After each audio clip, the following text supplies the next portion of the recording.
Definisi sistem hidrolik. Sistem hidrolik ini menggunakan cecair iaitu minyak sebagai media pengantaran kuasa, di mana minyak tidak boleh dimanfaatkan dan berfungsi sebagai bahan pelincir serta tahan asap. Sistem hidrolik mengaplikasikan hukum Pascal di mana tenaga boleh dipindahkan melalui cecair. Kelebihan dan kekurangan sistem hidrolik. Sistem hidrolik ini sesuai dan efisien menggunakan untuk mengangkat beban yang berat. Sistem hidrolik boleh berfungsi dengan lensa walaupun terdapat kebocoran, tetapi kecekapan sistem ini akan berkurangan. Sistem hidrolik ini tidak akan terjejas secara keseluruhan kerana sistem ini mempunyai hidrolik simpanan untuk digunakan semasa kecemasan.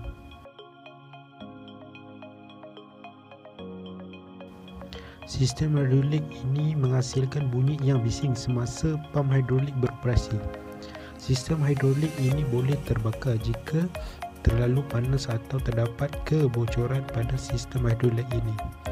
Hos akan pecah apabila tekanan dikenakan melebihi had yang ditetapkan di dalam sistem hidrolik. Sistem hidrolik ini juga memberi kesan pencemaran kepada alam sekitar kerana bahan buangan cecair hidrolik. Sistem hidrolik juga mempunyai risiko bahaya yang tinggi kerana menggunakan tekanan yang tinggi. Contoh sistem hidrolik yang ada pada mesin dan alatan.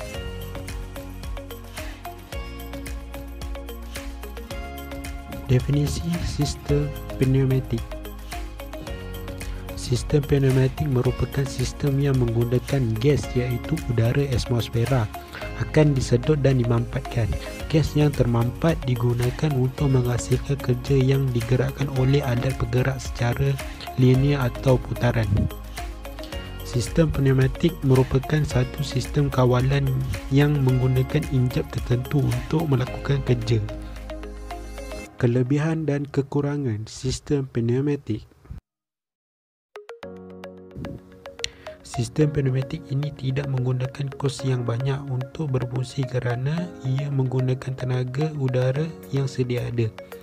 Sistem pneumatik ini lebih selamat daripada bencana seperti letupan dan kebakaran. Ini kerana sistem pneumatik ini menggunakan udara sebagai bekalannya. Bahan buangan sistem pneumatik ini mudah dilupuskan kerana bahannya adalah udara yang tidak memberi kesan pencemaran kepada alam sekitar. Sistem pneumatik ini mempunyai ketahanan pada suhu 180 darjah Celsius sepanjang penggunaannya. Sistem pneumatik ini menghasilkan bunyi yang agak bising semasa ia beroperasi. Udara mudah menyerap kelembapan dan kekotoran menyebabkan gangguan ketidakstabilan dalam sistem pneumatik. Kebocoran pada sistem pneumatik walaupun kecil menyebabkan mudah terkeluar melalui lubang-lubang halus dalam sistem operasi. Gas yang dimampatkan agak sukar untuk menghasilkan pergerakan yang sangat tepat, terutamanya untuk pergerakan yang perlahan dan smooth. Contoh sistem pneumatik yang ada pada mesin dan alatan. Apakah itu pergerak? Penggerak ialah jenis motor yang bertanggungjawab untuk menggerakkan atau mengawal mekanisme atau sistem. Ia dikendalikan oleh sumber tenaga seperti arus elektrik, tekanan bendali hidrolik atau tekanan pneumatik dan menukarkan tenaga ke dalam pergerakan. Ini adalah jenis-jenis pergerak.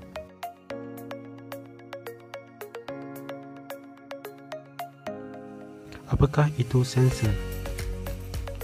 Sensor adalah komponen elektronik yang membaca atau mengubah sesuatu kuantiti seperti fizikal, suhu, tekanan, elektrik, gerakan dan hala laju.